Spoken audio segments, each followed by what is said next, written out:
Okay. We are live. Okay, good.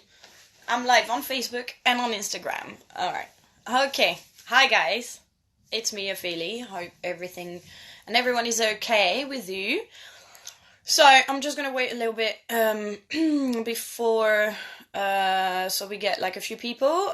Just make sure that you let me know if you cannot hear me or see me well. And we will be discussing, and I'm going to try to work out the logistics. I've got my two phones with my two lives. So welcome, guys, to this Mental Health Awareness Week talk.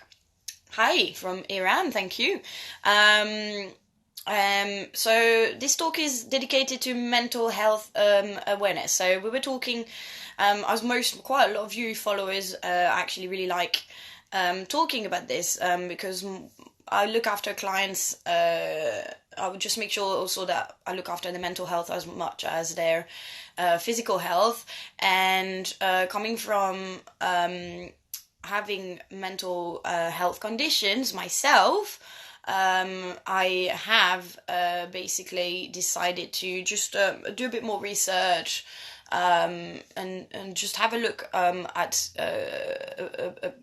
just finding out what is going on with me, and what is going on with people I look after. So it's very important for me to figure out the as much the science aspects of the mental health as the psychological aspects of the mental health as well. It's very important to me. So I think what we're going to do, the breakdown of this talk, I'm going to try to not go over an hour. Yeah, so I want to discuss just a little bit about me, why I decided to do this talk, what is my mental health condition, what conditions I have. Ruth is on the other side. Hello. And how I deal with this condition, and then we can talk about the science bit. So I wanted to really emphasize on stress and the impact that stress can have on your physical and fitness performance, because lots of you guys are extremely into your fitness, just like as much as I am. And in order for that, your mental health needs to be quite optimum for it as well. So we are going to delve a little bit more into the science bit of stress and how your mental illness can affect you with that. So so here I am. So that's me, Philly. So I've been in the fitness industry for about 3 years now, but I've been performing circus for a really, really long time, which has been, since I'm about 6. I've been training in gymnastics when I was 4 and joined the circus when I was 8. So I was really passionate about that. For several reasons, I think. So my conditions are mostly clinical anxiety. So I've been diagnosed with clinical anxiety, which means it's quite chronic. It's something I cannot actually get rid of now. It's something I have to live with. So I have to live daily with anxiety, and I have a bit of depression with that as well. So anxiety and depression, although the depression kind of follows high episode of anxiety, because when you have a very high episodes of stress or acute stress or anxiety or panic attacks, you have major calm downs, and because you have a lot of calm downs, then you kind of go. Everybody who does anxiety usually has a little bit of a depression episode. I have, as a result, so I unfortunately still suffer from PTSD. And which is very difficult to just live by, unfortunately.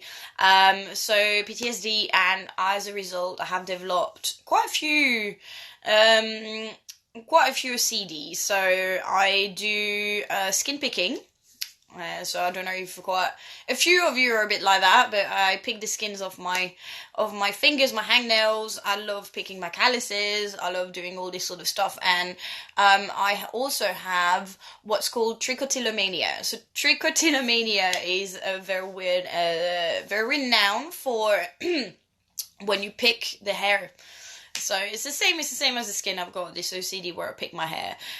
Where I pick my hair is mostly on my right eyebrow for some reason. That's something that I've been doing since I'm since I can ever remember. So you won't actually see it, but in my eyebrow where it's colored here, I actually have no hair because I just keep pulling my hair out for some reason. And I know it sounds really stupid, and people usually laugh at me for it. They laugh at me for, or they get annoyed at me for like picking off my skin, picking my hair. But it's not much. There is not much I can do. It's a kind of like behavioral patterns I have developed throughout the years, unfortunately, and that makes me a bit weird. So. Discussing this, I've had a few people sending me questions about mental health. So obviously, if you want to feel like, if you feel like you want to speak up, please do so. I want to make sure that this is a safe space. Obviously, the viewers will see what you are commenting on. But if you feel like talking, because the reason why I did this talk, I am doing this talk, is because I know that there are quite a lot of you that cannot feel comfortable enough yet talking about this. There's a lot of you that feel that they have obviously a problem with their mental health, can't talk about it. There's very few of us that are feeling comfortable going out there and just be like, hey, I've got anxiety, hey, I'm bipolar, hey, I've got borderline personality disorder, because it is something that scares people, and it shouldn't. It really shouldn't. It's not. It's never been an issue to me to live. I get by. Yes, it is a bit annoying and it can be very debilitating for work. It can just be a bit scary for people to just talk about it, because obviously there is a huge stigma that is attached to mental illnesses. I hate calling them mental illnesses because I think they are extremely patronizing and condescending. I think. And they're not. They're just a condition that you have to live with, because as difficult as there will be days, and that sometimes you can really struggle with, you live with it every day. Every day. Yeah, and if you're still standing here and watching this video with me, that means that you have made it this far. This is what it means. This means that you're actually really strong for coping with it on a daily basis, living with your life on a daily basis, going to work, eating, training. So why should it be something that is patronized or being condescended? I don't understand. I think it is something that needs to be explored, and I think people need to talk more and more about it, because I think it's quite fascinating. Everybody who has anxiety is not reacting the same way to their anxiety. Yeah, someone who's got depression doesn't. Although there is, a general outcome of people that say, people that say, like, that have depression, there's always like a general ID. Yeah. So yeah, for example, psoriasis, it was one of the things I had when I was a kid, actually. Very, very, very big thing. Somehow it's gone, but I used to have it under my armpit. So psoriasis is like a bit of an eczema, but it's really freaking annoying. So yes, stress is a major part of altering your fitness goal, whether, especially weight loss. So for the people who are like, I really want to lose weight, stress and anxiety actually will play a major part in this. It will play a major part on how well you can perform as well, and we will go through that. So just in terms of honestly talking about coping mechanisms, unfortunately, until the age of 7, your brain is like putty. And until the age of 7, you're unable to define what is right or wrong. People define this for you, and that's called the conditioning. So if you had a traumatic event as a child, if you've come from a broken family, it doesn't I don't want to interact and like create triggers for people, but there is obviously like child abuse, there is living in domestic violent family, or broken families, or being in foster care, or there's a lot of things, or having parents that just work too much and are not home very often. This sort of situation can actually create a conditioning in your brain. So abandonment from parents who don't take care of you, don't have time, can create like huge repercussion in your adult life, and then it can create obviously these mental health conditions resulting from that. However, when you become more conscious about them and where they come from and how you have to what is the best way to deal with them, you're essentially growing. You are retraining your brain. Okay, so there are ways to retrain your brain. There is cognitive behavioral therapy. There is like counseling. There is creating new patterns for you.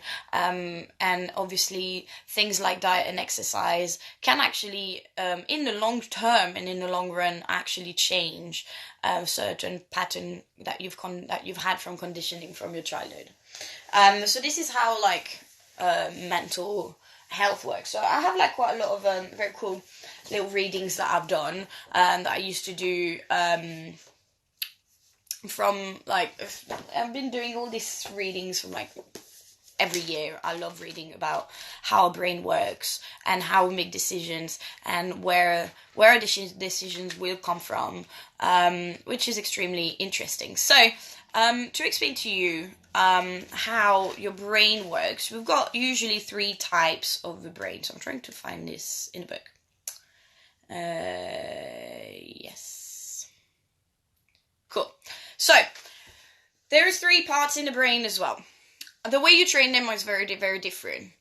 People who have anxiety will have one part of the brain that is quite hyperactive. I will start with the primal brain. Okay, so primal brain is called like the sort of lizard brain. Yeah. So your lizard brain is your primal response. So it will respond to your vital functions, to your blood pressure, heart rate, breathing, hunger, digest, and sleep, waking, arousal, alertness. Okay, so those, this is your primal response. This is the danger response. This is your animal, what your body needs to survive response. This is the part of your brain that will do that. The second part of the brain is called the limbic system. Which is the mammalian brain. So obviously is the part of the brain that is found in mammals. So this one basically handles emotional response. So you might have heard of that because there's a book that came out not that long ago. It's just called the Chimp Paradox. Yeah. So the Chimp Paradox is talking about that limbic brain, which is basically the chimpanzee brain. They would refer that to your sort of a more advanced, evolved, evolution type brain. So basically what it would do is will respond very strongly to emotion, behavioral, so like things like aggression, risk, body temperature, pleasure, reward, and motivation. So this is coming from the mammalian limbic brain. And the third one is the neocortex, which is uniquely large to humans. So only us have a neocortex that larger than any other animal on the planet. And this is basically what gives us the capacity for abstract thought and planning. Yeah? So abstract thought, willpower and inhibitions come from the neocortex. Ideas, imaginations, language learning, problem solving, and analysis. Right?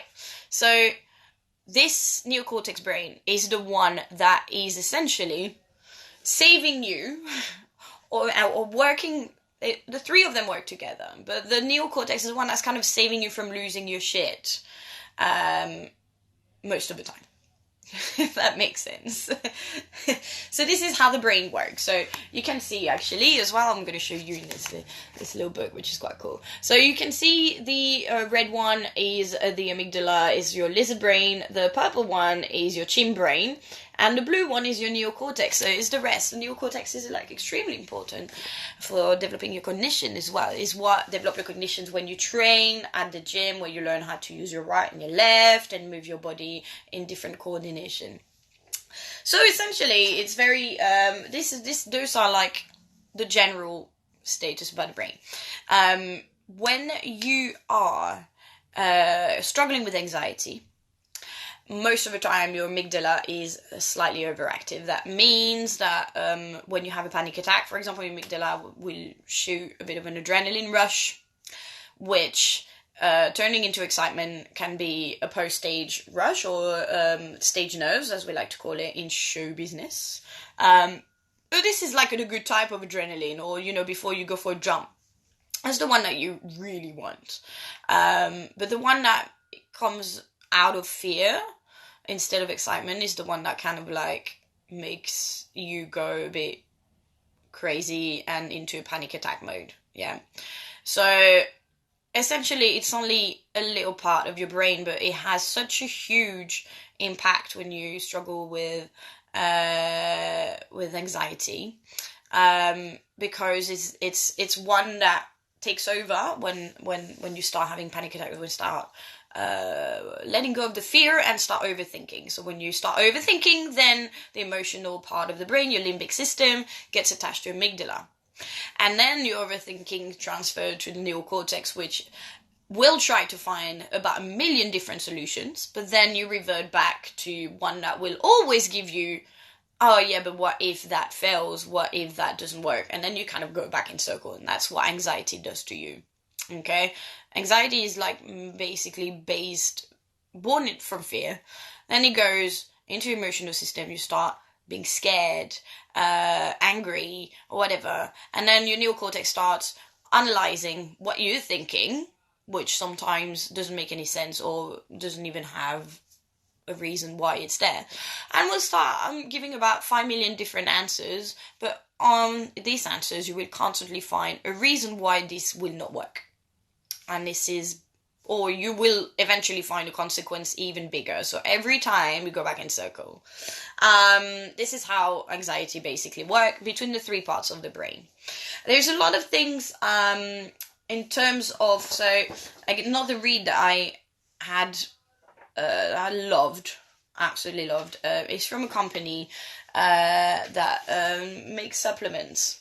And they are working like a bit very medically. So there's like a huge read that I've had basically calling about the AHPA axis, which is your hypothalamus amygdala. So how things are communicating between each other in terms of your reaction, right? So usually people who have a mental health condition will tell you a very simple thing: I've got an imbalance of neurotransmitters in my brain. Yeah, but it goes way beyond that. Very, very much so. Let me try to, I don't know how the camera, it goes way beyond that. So, I won't go too much into details because I'd like you guys to get involved and possibly like give me some questions at some point, okay? I've got more. So basically, there's a lot to talk about. I'm going to try to keep it very simple. But you have to understand how your central nervous system and your peripheral nervous system, your autonomic nervous system function. And when you have stressful reactions, then you overwork your adrenal glands as well. So the adrenals start working, they start reacting. So this is how like stress will work onto you, okay? So you have different types of neurotransmitters, which obviously we know the main one. We have the serotonin, which is the feel-good hormone neurotransmitter, and the dopamine. And those have got very serious difference and imbalance for people who are struggling with certain mental conditions. I haven't really prepared that talk, have I? So you have obviously the noradrenaline, dopamine, melatonin, serotonin, glutamic acid, gamma, the taurine, and acetylcholine. So all of those are neurotransmitters that are in your brain, that are carried around by endocannabinoids in order to connect into your synapses. So when something does feel good, then those neurotransmitters are released. So when you go and exercise, you get a sense of dopamine. The reward system fires up in your brain. When you eat a piece of chocolate or some food that you're very emotionally attached to, then you will release some endorphins and serotonin. Yeah, you hug your partner, give a hug to someone, kiss someone, you release some oxytocin and serotonin at the same time. Yeah, so all this bonding as well with people make a difference. Now, when you're stressed, you kind of fuck it up. So when you get stressed, you overactivate your amygdala, because you start thinking, I need to do this, I need to get this done, this has got to be done. Oh shit, I haven't paid this bill. Oh fuck, I don't know what to do.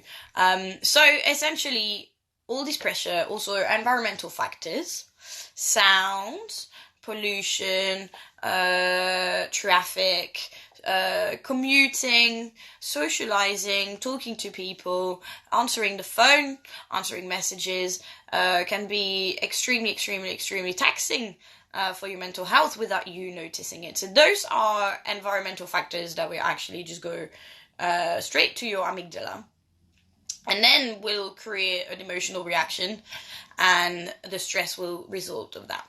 Now, what happens when you get stressed is something that you need to understand. We have adrenal glands which sit just right on the top of our kidneys. And what those adrenal glands do is that they release cortisol and DHEA, which are both hormones to deal with your stress. Yeah. So cortisol helps deal with the inflammation of the body. It helps with regulating the blood sugar in your body. So that means that when you're in a fight or flight mode, and when you stress, the cortisol will basically tell your metabolism, your entire body, to kind of shut down a little bit and protect itself. So as a result, you basically counteract your effects of wanting to de-stress. It will stop your body from working properly, and it will create a state of inflammation. And that is where it will affect your fitness performance. So cortisol is supposed to raise at the beginning of the day, peak around the afternoon, and then past the afternoon start slowly going down. Unfortunately, when you get stressed, this goes out of whack. And if this goes out of whack, that's when you start having sugar cravings. That's why you start having episodes of fatigue. That's why you start wanting more coffee. That's why you want to eat carbs at night, and all this sort of stuff. Because it tells your body to stock up on food, stock up on sugar, stock up on glucose particularly, to be ready for fight, to be ready to run away, to be ready to deal with this stress. So because you put under stress, environmental, your body and your brain they don't really care where that's from. You're running away from a tiger, you're hunting, or you are shouted at by your boss. Doesn't make any difference. Your body and your brain will react exactly the same way. Cortisol starts shooting, DHEA starts shooting. The moment you keep doing that constantly, your body will start shutting down. Your metabolism goes down. So your basal metabolic rate, which is how much your brain and your body uses the minimal calorie consumption per day, will actually go down.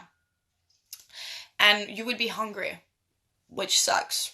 So not only your body is teaching itself when it's stressed to use less energy, because imagine if you had to go hunt for like a week and you couldn't eat for a week and you stress because you're looking for food, your body will preserve the energy that it's using. And that's how it works. So when you are stressed, essentially your metabolism slows down. As a result, you want to eat more as well. And because of that, it will also compensate on building body fat and on keeping that fat into the body. So this is where visceral fat comes around the waist, mostly. People will see that. I don't know if you've ever noticed. I don't know if men in particular who have quite big waist could notice that. But sometimes when you are more stressed than other days, there will be weeks or months that you're going through extreme stress and your waist will actually grow bigger. You will probably put on about 1 or 2 kilos and then you will be bigger. This is your cortisol. Yeah, it's your cortisol that is retaining the fat from what you eat and turning into storage, basically. So So as a result, the cortisol actually makes you go bigger, fatter, and unhealthier. Yeah. And on top of this as well, you are in a state of inflammation. So that means that you can't properly repair your body, you can't properly rest, you're losing muscle density and bone density. So, regardless of how hard you train, when you train really hard and when you are stressed already, sometimes you can actually add extra stress onto your body. And then you end up having adrenal fatigue, which means that there are different levels of adrenal fatigue. But once you start having high adrenal fatigue is when you completely shut down, your body cannot do anything, and the only way you can recover is to eat properly and stay in bed. So those are the extremes, yeah, which I've gone through. With my pace of life, obviously, of course, I've had adrenal fatigue. But you will notice that when your stress rise, all of a sudden you kind of like crave a bit more carbs, you crave a bit more stimulants, and those are the triggers that you need to think of. Okay, when you strain, if there are weeks that you are training very hard and you feel like you need more caffeine and you need more food, more of this, start thinking that maybe you're actually a bit overstressed and overtrained. So start slowing down on your training routine. Maybe instead of keep on pushing with training, maybe actually do a bit of yoga and make sure that you do some meditation, for example. But I am a prime example of this situation. I've been put to the test, so I've done what's called I went into a biomedical research laboratory, which does testing on your two fingers. So your two fingers, the left and the right, which connects differently to your pulse, they connect differently to your temperature. And I've done a body composition, like a proper one, where they actually study extracellular water, how much water you retain, how much water in your body, how much body fat you're in your body, how much of that is visceral fat, the one that wraps your organs, how your bone density is affected by this, how your muscle density is affected by this. So obviously I have a very weird brain that has been actually established officially. So what has been there is obviously the right part of the brain, the left part of the brain. Yeah, your left part of the brain is a little bit more logical. The right part of the brain is the one that usually women fire up a little bit easier, a bit more. We're a bit more emotional, so the right part of the brain is a little bit more emotional than the left. Yeah, so you will have a difference in temperatures with your finger when you get tested, and that will show as well which part of the brain is a little bit more active than the other. It's quite fascinating, to be honest, and it's really horrible because they put these things on your fingers, right? And then you're in front of a giant screen, like probably bigger than a 17-inch, with this thing that sees your heart rate and that kind of monitor your temperature and how your left and your right brain is currently working. And those tests are like huge, like really detailed. Like I'm not going into details on that, but basically what has been discovered about me was that I have learned to switch off how my right brain reacts. So that means that I can get very emotional. I can be an emotional person, you know, and my emotional brain is fairly active and it works. But my left brain has kind of taught itself to overpower the right. So those would be like cases of internalized stress. Those can come from very different, again, your conditioning. So for me, what I've kind of decided, you know, figured it out for myself was because I come from an abusive background when I was a child. I have learned to accept my condition and shut up, basically, and not say anything. And I think that's the reason why you grow into training your brain and internalizing stress a lot more. And that's why we develop all these sort of weird habits like skin picking, hair picking, or whatever habits you've got. Yeah, healthier or not healthier, unfortunately. You know, there's the eating disorders. There's a lot of things, addictions. It's a way for when the right brain is being shut down or oppressed or suppressed, essentially, then you kind of you have to externalize that sort of a pain or that lack of communication that you give to your brain. And that's what I am trying to learn, is be at peace with both of them. Because this is what it does. So I am relatively stressed, so I've got clinical anxiety. This is how I live. However, I have trained myself to live with it. I have trained myself to push the anxiety away from my life, to the point that I ignore a little bit too much what's happening in my head. Yeah, I'm struggling to actually deal with it so much that I actually push it away. Which also can be the situation of quite a lot of men. Yeah, so this year's campaign is talking a lot about men and suicide, and that is this kind of typical thing. Yeah, so when men actually repress their emotion, essentially, the little bit of the right brain that works actually gets shut down because they are being taught to, but then end up having internalized stress. And that's how they start growing a beer belly. And that's how they start developing addictions. This is how it works. This is how your brain works. Your brain cannot be detached from your body. As much as you try to ignore it, it does not work like that. And you will start seeing things appearing on the external self that will show that something is not quite right in your head. Okay? You're tired, what do? You yawn. Yeah? You're hungry, you kind of like get hangry and you want to eat. It's the same thing for everything that you go through in life. Every little stress, every little emotion that you go through will have an impact on what's happening in your body, and vice versa. The way you take care of your body, the way you push your body will have an impact on your brain.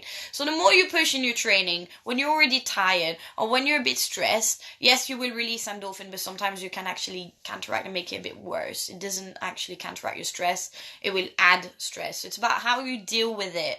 That's extremely important. So essentially, this is what I've learned. I've learned that I shut down the emotional part of my brain. And therefore, little conditions start prickling out, like eating my dead skin on my fingers, and my hangnails, pulling my hair, or, you know, as I was saying, for other people it can be binge eating, for other people it can be overtraining. Yeah, there's a certain addiction to the gym, addiction, sex addiction, drug addiction, alcoholism. So that's basically usually that's the brain that's kind of screaming to come out. And rather than ignoring it, then it shows on the outside. This is how usually it would appear. Yeah. So pay attention to those things. Yeah. It's very important to be like, right, okay, I'm tired, or I feel a bit sad, or I feel a bit nervous right now. What can I do? What do I need to do? Is something that quite shows, yeah, twitching. There's a lot of little signs that you really need to just be a bit more at peace with, and understanding that sometimes actually internalized stress, environmental stress. Yeah, because then what you do is essentially you mess up with your neurotransmitters, and essentially then you mess up with your entire immune system. And the more you get stressed, the more your immune system gets suppressed. Yeah, so your immune system will fail. And this is how bigger illnesses basically appear. Does that make sense? Yeah? If you get stressed and release cortisol, DHEA, not only DHEA is very important for women in terms of hormones, DHEA helps the production of progesterone and estrogen. Yeah? So the moment you get super stressed or you have issues, very often you will have irregular cycles as a result, because your body just shuts everything down. Not time to have baby, not time to get horny or to be aroused. There's no time for all this stuff. The time is for survival. That's how your body enters itself into. So if on top of that you go and do a lot of cardio, if you go and do a very intensive training, your body will actually think that you are in that stress zone still. Even if you think that's actually beneficial and healthy, it will think of that. So make sure you pay attention to your overtraining when you're stressed. Pay attention to your environmental stress factors. Pay attention to how your body responds to stress. So what I've learned was, as a result as well of my job, I teach late at night. I don't go to bed very early. My cortisol level are high pretty much all day long. So this is what I have. And as a result, if I train, I've been put to the test for a month for a certain weightlifting program, diet, things like that. And it has been a bit of a slight improvement. An improvement on the physical level that I have actually built about... so I put on a kilo, but less than half of that was actually muscle. The rest of it was extracellular water and fat. So basically, for each gram of muscle that I've put on, my body has actually essentially put on fat. Because of my high levels of cortisol, my body composition has stayed exactly the same, because my metabolism is working in a stress mode. This is basically what happens to me. So for people who are like, I want to lose body fat, the first thing you need to do is de-stress. And I know that sounds really stupid, but that is true. You cannot lose weight. There's one thing as well I say to mostly my clients who are obsessed with losing weight, okay, is to reestablish your relationship with food and with your body. Because you will not lose weight the moment you stress about it.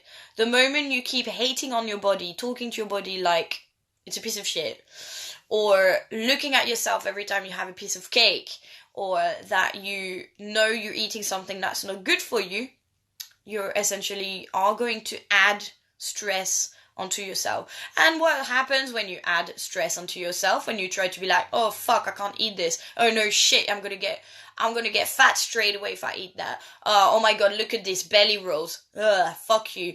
Then from that moment, you're actually talking to yourself and your brain is actually responding to that. What is it responding? It's responding through stress, higher level of cortisol, and what? More fat. There you go. So this is what happens. When you are stressed, you get more fat, you get more tired, you get more stressed, and you essentially jeopardize your immune system, you jeopardize all your neurotransmitters in your brain, and you can jeopardize whatever happens in your life. Yeah, everything starts revolving. This is a problem as well, mental health and mental illness. There's a lot of stuff that constantly revolves around us. We are inside our head very much. We live in a society as well nowadays where we are pretty lonely. I'm talking through a camera. I'm texting through a phone. Yet, it's very difficult for me to have a social life and actually go out with people. Okay? So when you feel depressed, when you feel anxious, you actually feel even more isolated from other people. So this is one of the things that are very difficult in terms of mental health. Stress generally has all this impact, but when you have anxiety, is basically you are living with a constant stress states. So this is what you learn how to live with. So obviously there's the solutions of treatments, serotonin, SSRIs they're called, but those as well. So also treatments are very often making you put on weight as well. So you need to coming at peace with that, coming at peace with the fact that certain treatments make you put on weight. There is no shame in needing a treatment. Okay, let me press that. If you need the drugs, you need the drugs. You know, it's very important. But that doesn't mean you can't actually lead a healthy life. And I know that because I can vouch for people I take care of, that have learned how to build a healthy life, living with anxiety or depression. And that's what I'm here for. That's what I like to do as a job as well. I like to make sure that we make people grow their goals towards as much mental health as the physical health. So it is important. So on and all, there are a few things. So I've had questions asking me. So one of my questions, well, there is, how are you? I'm okay, thank you. One of the questions I had was coping mechanisms for anxiety and depression. So I think everyone has got their coping mechanism. The first thing someone told me last week, which was nice, and I think that is true, is to be compassionate with yourself. It's extremely important to be nice to yourself when you feel like shit. Point number one. Yeah. Point number two, what I find is, again, what I was talking about, is learning to be in tune with yourself. Yeah.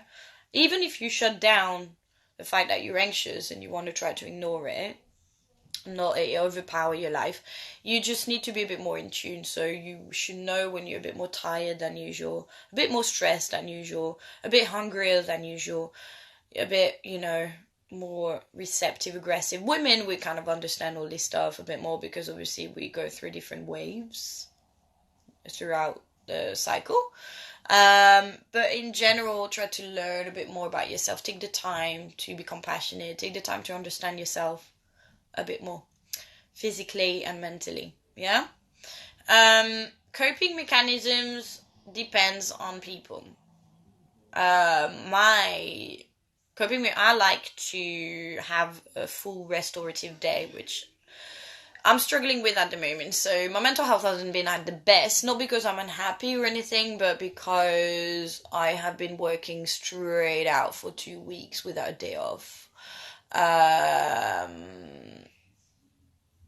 But I have I like to have a day where I just choose to do whatever. If I want to stay in bed, then I do. So here, meat isn't great. So when they talk about stress being passed on and all that,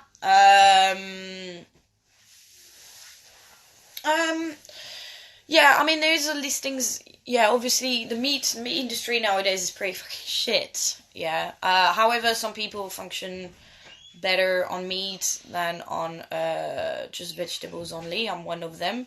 However, it's very important to kind of like get the highest quality, the quality food. Yeah. So one of my coping mechanism, obviously, you will always want to go comfort food. But I try to do the complete opposite. I try to like go for a healthy thing. To try to not skip on your daily, your supplements, your vitamins and things like that.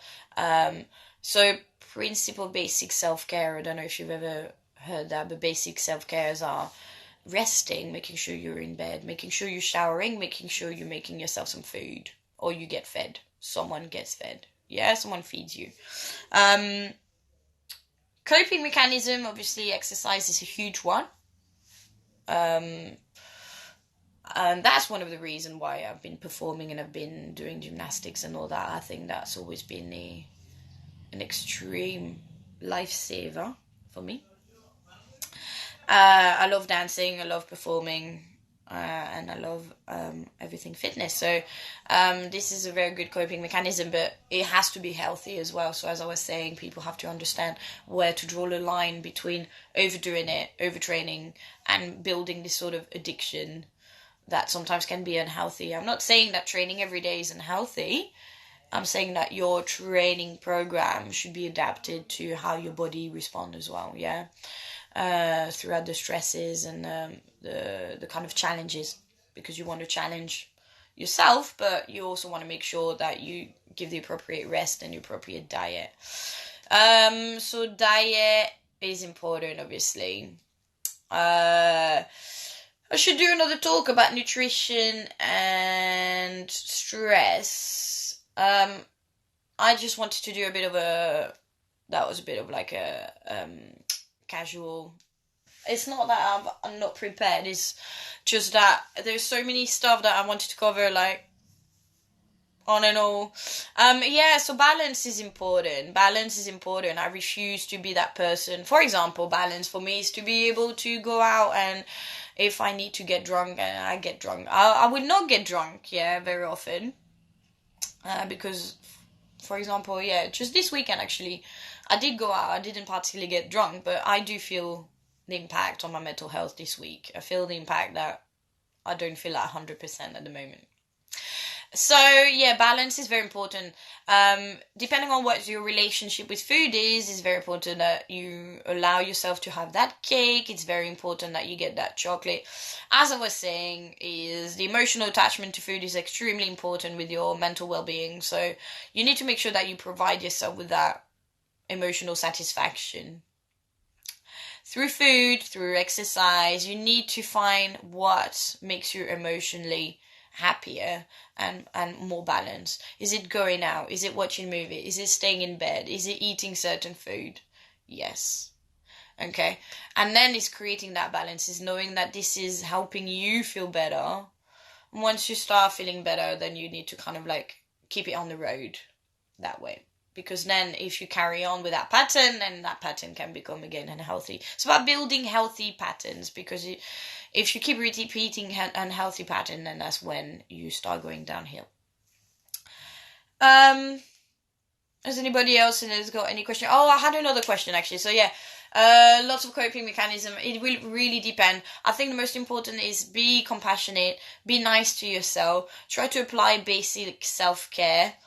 Find something that soothes you emotionally, even when you feel there's nothing.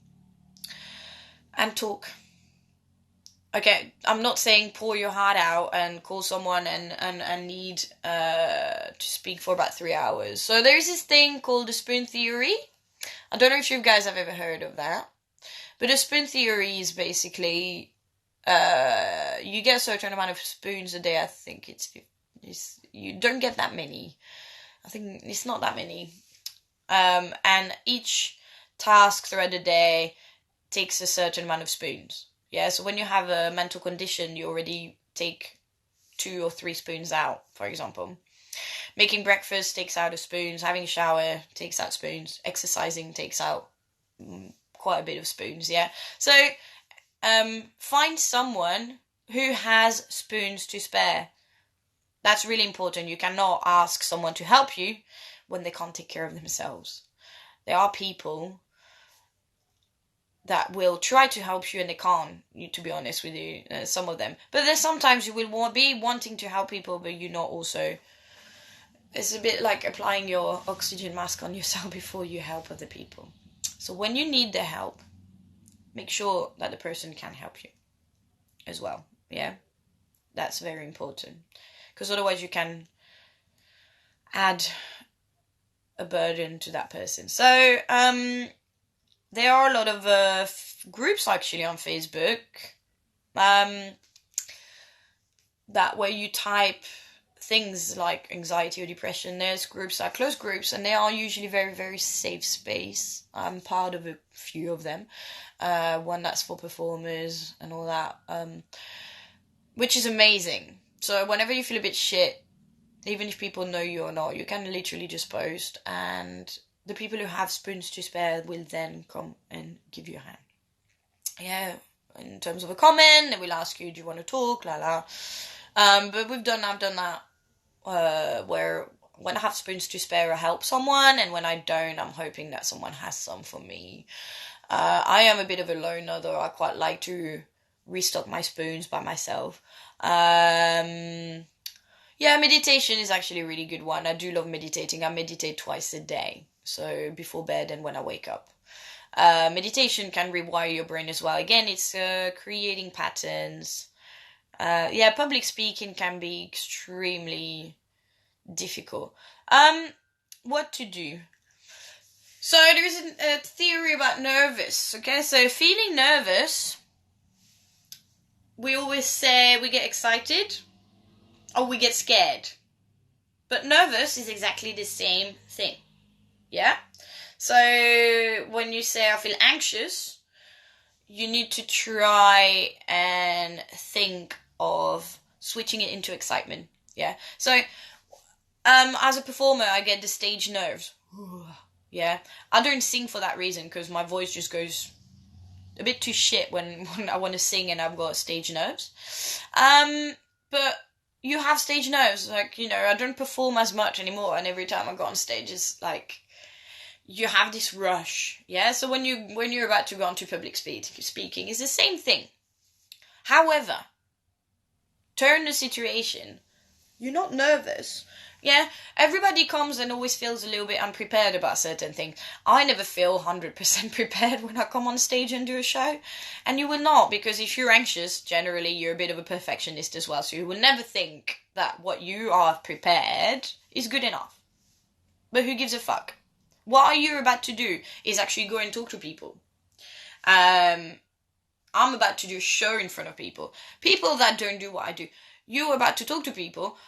You're about to have people in front of you who actually want you to talk. So being nervous is a thing, but you actually should be excited because people are here to see you. People are here to talk about you. Yeah? So you go on that stage and you are about to talk. Yes, it's nerves, but it's good nerves. People are here for you. They're here to hear what you've got to say. Yeah? The same as they're here to see me on a hoop or they're to see me do a show. So this is where anxiety works a lot, and this is what I do for when I have panic attacks. So thank God I haven't had any panic attacks since 2015, I think. I might have had one a bit in 2016. Wait, the camera is like struggling. But yeah, panic attacks is the same thing. It's a very, very, very good thing that I do when I start having a panic attack is watch a funny movie. Because I want to laugh. It's so important to laugh. Even when I have like huge panic attacks, I've had some very, very horrible panic attacks. And as a result, wait a second, bear with me, guys. I'm trying to rework the zoom with this thing. So when I have panic attacks, I try to like laugh. Because yes, my problem with panic attacks is that my adrenaline levels sometimes stay high for a very long time. So physically I'll be fine, but my brain doesn't. Yeah, I know. I've replaced the camera. So the line, so excitement and fear is exactly on the same line. So when you feel nervous, guys, it's actually you're excited, but the negative. So you need to try and spin that into a positive. No, my camera was a bit shit. So I feel stuck, trying to break up, always falling back in. Right. So Rachel, let's have a. So now I'm going to talk a bit more personally. It's going to be a bit less sciencey or fitnessy. Because I come from an abused childhood, not with my parents and all that, okay, I have developed easy pattern of developing codependent relationships. So I have myself got stuck in a very, very unhealthy relationship for 4 years. 4 years I was living with him. So, and it was a question of trying to break up and you fall back in. Okay, so this is unfortunately like patterns from people who have learned to be abused, which is a bit shit. Okay, so this is honest talk, guys. This is a bit like yeah, Rachel, find a new boyfriend. It's not that easy. From the comment section, it would be great, you guys. You guys are really funny. Relationships are a very difficult one. What I've learned is essentially you have to put yourself first, Rachel. Okay, so even if you stay in a relationship, you guys are really hilarious. Relationship-wise, okay, if you have mental health problems, and if the other person has mental health problems, you are going to have a huge amount of relationship issues. They are going to come and it's going to be normal. Okay? And that's even more important for you Rachel, to spend time with yourself. I'm not saying necessarily you need to break up. It would be nice to break up. I think it would probably be healthier to break up. That's probably why I've been single for the best part of 2.5 years. Is to spend time with yourself. You need to make sure you put yourself first. So when you feel like shit in your relationship, and if there is an argument, you can't come together. I'm being like a relationship coach now. What the fuck? Not being a PT anymore. I'm not talking about fitness. I'm talking about relationships. What I find is very good, especially when you have panic attacks or when you're anxious or when you're depressed, is to split. And I won't say ignore each other, but just make the person understand that you need space. Yeah? And, always self. You need space. So towards the end of my relationship, everything was a bit dark, to be honest with you. So sometimes I would spend entire weeks where I planned my schedule, so I would literally not see my boyfriend at all for a whole week, apart from sleeping next to him in bed. And that would be it. And sometimes that's what you need to do. If you live with a person, you still need to make sure you get your space. I think that's like essential. Yeah, if you want to stay in bed, the person doesn't want to stay in bed, they can get off the bed, leave the bed to you. I think that's the best thing and the best gift they could do to you when you feel crap. When you feel crap, if the person, again, is a situation of spoon, yeah?